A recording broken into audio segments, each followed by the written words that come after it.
avec Arcane qui va me casser les pieds. Hein? Tu vas me casser les pieds, toi. Allez, va chercher. Putain. Quels sont les aménagements que l'on peut mettre en place au potager? Des structures pour faire pousser les plantes grimpantes, comme les concombres, mais aussi un système de palissage pour conduire la pousse des tomates, enlever les gourmands facilement, avoir de belles récoltes, et leur faire un ombrage. Et puis également des bacs potagers, en plessage ou en branche, qui vont permettre à la terre de rester dans la planche de culture que vous allez cultiver. Dans cette vidéo, moi je vous présente ce que j'ai aménagé cette année au jardin. Ma contrainte, c'était que je voulais faire essentiellement avec des matériaux de récupération, en tout cas qui sont issus de mon jardin. Donc j'ai pas mal d'arbres, j'ai taillé beaucoup de branches cet hiver et j'ai réutilisé la plupart pour faire des structures. Vous allez voir ça tout au long de la vidéo. En tout cas, avant de commencer, je tenais à remercier Alex, ou Alexis, je pense, de la chaîne Personne Connaît. Sa vidéo m'a beaucoup inspiré pour réaliser ces structures, donc je vous mettrai le lien dans la description, et puis aussi dans la vidéo, normalement elle apparaîtra, vous pourrez directement cliquer dessus. Avant de commencer et de vous présenter les différentes structures, ma contrainte, comme je vous l'ai dit, c'était que je voulais faire essentiellement avec des matériaux de récupération. Donc clairement, le bois que j'ai utilisé, c'est pas le plus durable, mais c'est pas le but non plus. Comme je suis encore débutant dans le potager sur ce terrain-ci, j'ai besoin aussi de voir comment l'environnement se comporte, comment le soleil se place, où est-ce qu'il y a du vent, des zones d'humidité, etc. Et donc faire des structures qui sont pas pérennes, ça me permet aussi de tester et de voir comment ça s'agence.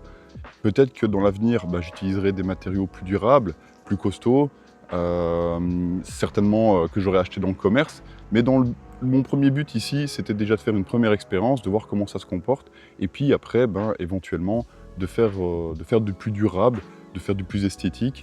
Bon, moi je pense qu'ici c'est fonctionnel, et je vais vous présenter tout ça. J'espère que cette vidéo pourra vous inspirer, et qu'elle vous donnera des idées d'aménagement. N'hésitez pas aussi à partager vos idées dans les commentaires, toutes les idées sont les bienvenues, tant qu'on évite le jugement. Merci et bonne vidéo. La première structure que je voulais vous présenter, c'est cette arche potagère. Alors ici, j'y ai mis du maïs, des courges, donc il y a concombre, potimarron, qu'est-ce qu'il y a d'autre, des courgettes, et puis quelques haricots aussi qui commencent à pousser au pied du maïs. Donc voilà, je voulais faire un peu de compagnonnage. Alors on pourrait me dire c'est un peu trop dense, c'est trop serré. Effectivement, c'est une expérience, encore une fois, moi j'expérimente, d'habitude je ne fais pas aussi serré, mais je me dis quoi, voilà, si on gagne un peu dans la hauteur, et éventuellement aussi on peut peut-être optimiser l'espace. Donc comment j'ai conçu cette arche potagère, j'avais pas mal de trognes, hein, donc des arbres qu'on appelle aussi têtards, donc qui poussent régulièrement, qu'on taille. Et puis voilà, c'est leur but, hein, c'est de produire du bois, de faire de l'ombrage. Et puis, comme ils ont été coupés assez courts, assez bas, il faut régulièrement les tailler. Et comme ça faisait un bout de temps qu'ils n'avaient pas été taillés, vous voyez ici, j'ai des grosses branches, hein, je vous montrerai des images. Ces grosses branches, elles sont quand même assez épaisses. Alors c'est de l'érable, hein, c'est pas du bois hyper durable, mais bon, encore une fois, moi je voulais faire avec ce que j'avais, et donc je pense que ça va le faire. Donc la première chose que j'ai fait, c'est que j'ai utilisé une tarière, je vous montrerai des images, c'est une petite tarière qu'on met sur une perceuse. Moi je l'avais mis sur un marteau perforateur, parce qu'il fallait quand même assez bien de couple pour l'enfoncer dans la terre. Ça fait pas des trous hyper profonds, mais au moins 30-40 cm, et ça suffit pour enfoncer les poteaux. Donc voilà, c'est une petite terrière, donc on peut me mettre aussi peut-être sur une boulonneuse pour avoir assez de couple. Ça pourrait aussi servir pour repiquer des plants, ça peut être pas mal, ça peut aller vite.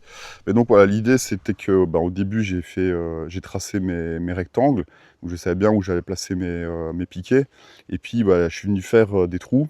J'ai un peu galéré, si vous avez suivi un peu les shorts et les réels que je présente. Au début ça tenait pas super bien, donc j'ai un peu de mal, mais une fois que j'ai eu vraiment l'endroit, l'emplacement où je voulais mettre ma structure, j'ai pu y mettre les poteaux. Alors j'ai fait des jambes de force provisoires avec des bouts de palette pour les maintenir. Et puis une fois que j'ai pu assembler la structure du haut et celle du bas en faisant les bacs, ça s'est maintenu, quoi. J'ai juste rajouté ici des piquets pour faire des jambes de force intérieures. Donc comme ça en fait la structure tient normalement bien en place. Vous voyez ici elle bouge, mais bon j'ai pas beaucoup de vent moi chez moi, donc ça peut le faire. Ça peut le faire sans problème. Ce que je voulais pas, c'est que ces jambes de force passent sur l'extérieur, parce que je voulais garder les allées libres. Donc voilà, ça permet déjà de structurer un peu. Donc après, une fois que j'ai mis mes poteaux, je suis venu mettre les piquets sur les côtés.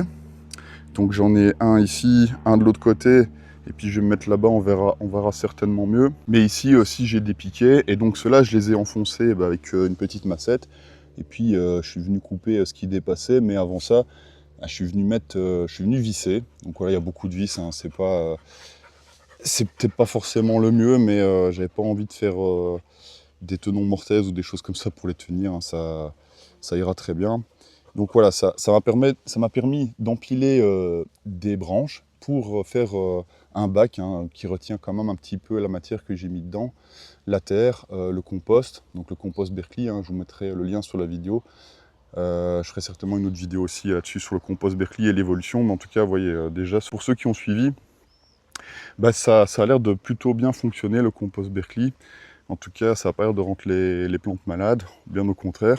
Donc voilà, première structure, et puis je suis venu visser d'autres branches ici, pour faire aussi jambe de force, mais également faire une structure supplémentaire pour laisser monter tout ce qui est potimarron, butternut, etc. Donc ici, j'ai des concombres, et donc l'idée c'est de les faire monter jusque là. Puis voilà quoi, j'ai ligaturé aussi, donc, comme je vous ai dit, j'ai vissé, mais j'ai quand même mis des ligatures pour maintenir un peu mieux. Alors je suis pas un spécialiste des nœuds, donc c'est un peu desserré, mais ça me permettra, si ça bouge un peu, de laisser la structure quand même en place. J'ai rajouté un petit toit, bon. Ça sert à rien, mais j'ai trouvé ça joli. Donc voilà pour cette structure, vous voyez que je vous ai tourné quelques images, il y a déjà pas mal de légumes qui sont en développement.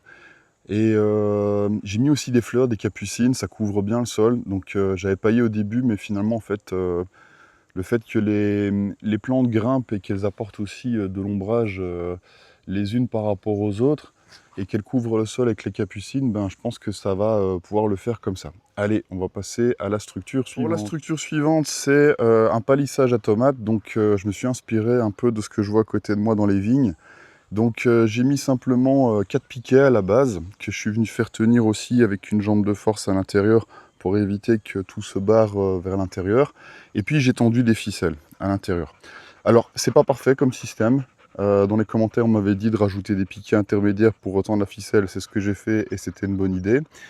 Je sais qu'en fait les tomates, beaucoup le font avec un fil qui part plutôt à la verticale. Clairement c'est aussi une solution. Moi, je l'ai fait comme ça parce que comme ça me permet de les conduire au fur et à mesure. Et puis moi, je suis pas non plus un fan de la coupe des gourmands. Je sais qu'il y a plusieurs écoles là-dessus. J'ai déjà testé plein de choses.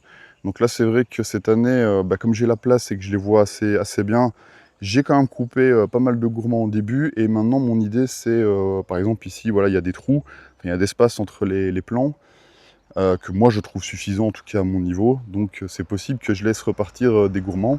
D'ailleurs, là, ici, sur celle-ci, il y a un gourmand qui est parti de la base, et puis je le laisse aller, quoi. C'est pareil, on me dira, ouais, mais tes tomates, elles sont trop proches les unes des autres. En fait, l'air circule, il n'y a pas trop d'humidité qui stagne dedans, donc je pense pas qu'il y ait un risque de maladie. En tout cas, c'est à surveiller. Voilà, j'essaie de planter assez dense. Je pense que c'est pas plus mal, et je pense qu'il y en a qui font encore plus dense que moi. Mais donc, pour en revenir sur la structure, après, vous me direz si vous êtes convaincu ou pas. Moi, j'ai pas l'habitude de laisser pousser des tomates à 3 mètres de haut. Alors, je sais que ça peut pousser et que ça peut produire. Et j'ai pas envie d'utiliser une échelle non plus pour les récolter. Donc moi, ça me suffit comme ça. Je trouve que elles font déjà bien leur taf, hein. Tout ce qui est ici, c'est issu de semis que j'ai fait moi-même à partir de graines paysannes. Donc voilà, je trouve que on est en été, là, 21 juin. Ça pousse déjà pas mal. J'ai pas attendu les seins de glace pour les mettre en terre. Tout dépend de votre région aussi, hein, c'est pareil. Ça, j'ai lu tout et n'importe quoi là-dessus. Je pense qu'il faut s'adapter, quoi. De toute manière, un des messages aussi que je voulais passer dans cette vidéo, c'est en fait chacun a sa manière de faire en fonction de ses conditions. Par exemple, ici, moi j'ai mis une toile d'ombrage avec des draps, parce qu'encore une fois, c'est pas une question d'être radin, c'est une question que j'ai ça sous la main, que j'ai la flemme d'aller dans les magasins. Donc voilà, j'avais des vieux draps, et je me suis dit, d'ailleurs c'est une personne qui m'a mis en commentaire, t'auras qu'à mettre, tu pourras mettre un ombrage sur tes tomates. Et effectivement, quoi, donc là il fait très chaud. Au mois de mai, on a déjà eu une semaine à plus de 35. Là, juin, c'est reparti. Bon, ben voilà quoi, j'ai mis simplement des branches perpendiculairement et puis je suis venu accrocher un drap quoi. Il y en a beaucoup qui me disent ouais mais avec le vent ça tiendra pas. Et moi je suis pas dans le Var ou à Montpellier ici, hein. J'ai pas de Mistral, hein. Il y a une légère brise là comme ça. Et puis ben cette nuit il y avait un peu d'orage. Ben faut être malin quoi. Je suis venu les enlever quoi pour être sûr que ce soit pas embarqué. Puis voilà quoi, le jardinier je pense qu'il regarde un peu la météo, il fait fonctionner son cerveau, il déduit des choses, il s'adapte. Y a pas, pour moi il n'y a pas de règles bien établies, préconçues, des dogmes. Faites comme vous voulez et faites surtout comme vous le sentez et adaptez-vous à vos conditions, quoi. Et donc voilà, structure simple où il y a plusieurs piquets, des ficelles tendues parallèlement au sol et puis au fur et à mesure, ben, je viens accrocher les tomates dessus. Ça me permet de voir ce qui s'y passe, de bien surveiller et puis bah, je trouve que les fruits sont déjà pas mal. Ça c'est assez encourageant. Je trouve que j'ai des belles tomates déjà qui se développent. Alors c'est des variétés un peu spéciales en plus, donc si vous êtes intéressé, je vous dirai ce que c'est exactement, je ferai une vidéo là-dessus. Et puis ben, pour le paillage, ça pourrait interpeller certains. Bon, l'herbe elle pousse plus trop là maintenant. Donc j'avais de la laine de mouton que je voulais utiliser pour autre chose, mais j'en ai pas mal, donc je me suis dit bah, je vais l'utiliser. C'est un truc que j'avais jamais utilisé en paillage. Je pense que ça peut bien marcher, la laine de mouton. Le problème c'est que bah, ça sent un peu l'animal. Et du coup, mon chien vient les bouffer. Mais bon, c'est pas grave. C'est comme ça, il m'en répond un peu partout. Ça fait pas très propre, mais c'est pas le plus important. Voilà. Et puis ben pour la structure du bac, c'est simplement des branches hein, que j'ai mis sur le côté. Pareil, hein, c'est de la récup, hein, donc voilà, ça durera pas des années, ça va renourrir le sol. Et puis ben quand ça sera foutu, on en fera d'autres. Allez, pour la dernière structure, ben, c'est un bac en plessage. Celui-là, il est moins réussi que le premier que j'avais fait. Le premier que j'avais fait, il était en noisetier. Les branches sont quand même plus droites, plus fines. Par contre, elles cassent assez vite, donc encore une fois, c'est pas durable. Je pense que le top, c'est d'utiliser du saule. Ici, c'était aussi des érables en trogne. Mais bon, voilà, ça fait quand même relativement esthétique. Le seul problème, c'est qu'il y a beaucoup d'herbes qui poussent au travers. Moi, ça me dérange pas, je m'en fous un peu. Mais bon, c'est vrai que ça pourrait déranger un peu certains. Bon, moi, quand c'est un peu trop long, je mets un coup de coupe-bordure dedans, et puis moi, ça me suffit, voilà.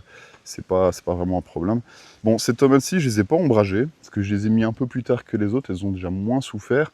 Et puis, en fait, dans les heures vraiment les plus chaudes, elles sont quand même à l'ombre de cet arbre-là.